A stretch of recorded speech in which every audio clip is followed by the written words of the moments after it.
Welcome back. It is Friday, January 6th, 2023. We are at week 157. I'm going to jump straight in so we can get through this. Fortune.com shared more cybersecurity training and better hiring practices could help narrow the talent gap. I love the perspective in this article, citing not necessarily a skills shortage in cybersecurity, but a training shortage.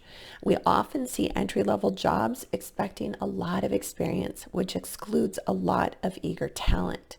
It also offers some suggestions for bringing in interns and pairing them with a buddy to teach them foundational skills that they can use, either to grow within your company or to take with them to their next adventure.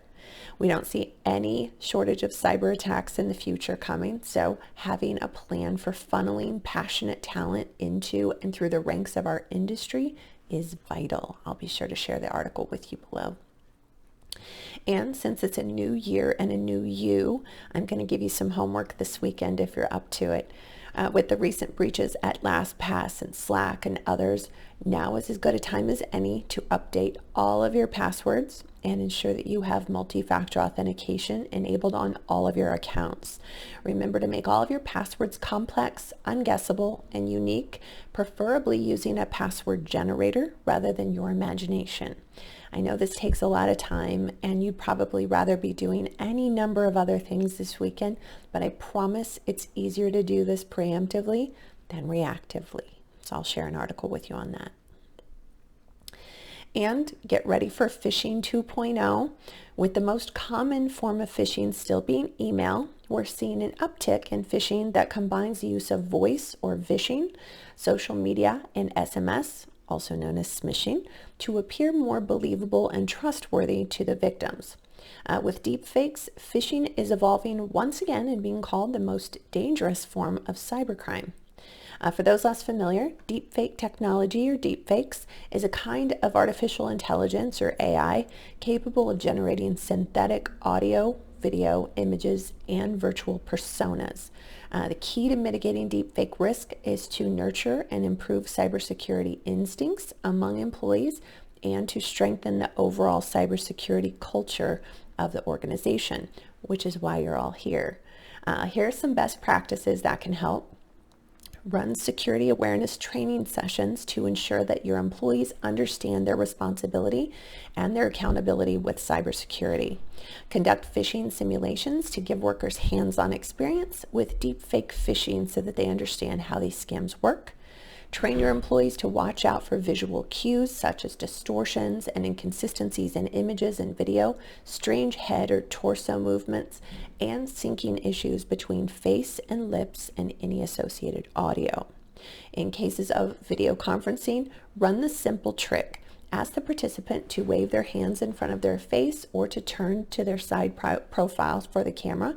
If it's a deep fake, it will reveal quality issues with the superimposition.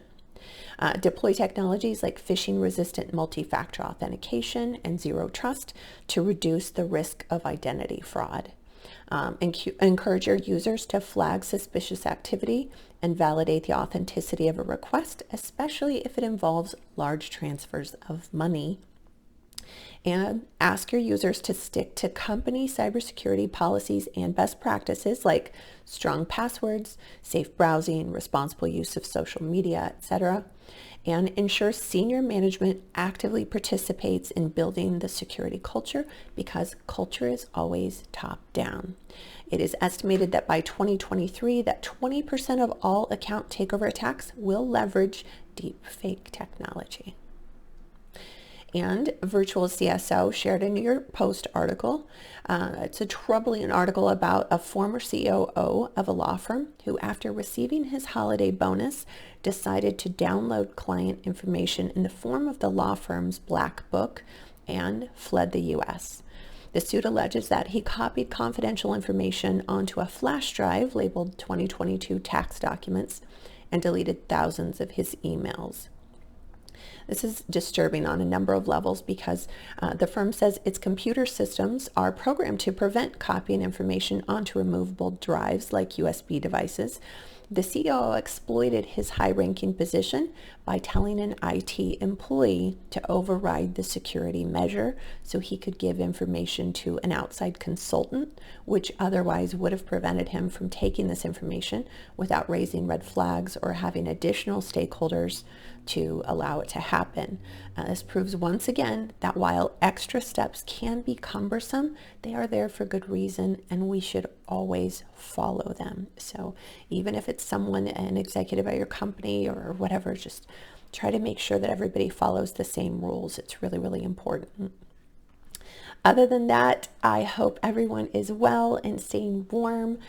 Chuck Andrews, thank you for coming to Chicago and having a lovely visit. It was great to see you. I hope everyone else has a wonderful weekend, and I will look forward to seeing all of you next Friday.